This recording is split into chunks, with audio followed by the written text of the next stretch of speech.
one of our threshold principles that guide our ethics board and the like is that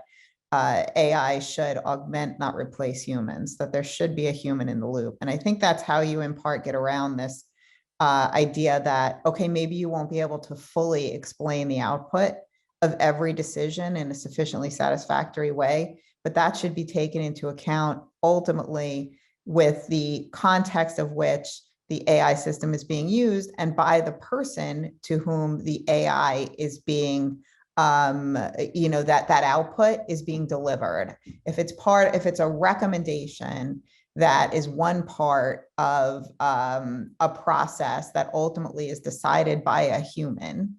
and it's accurate, you have all sorts of other data about the accuracy, the bias factors, et cetera, then maybe you care a little bit less about the technical output of how it reached that decision if you could test it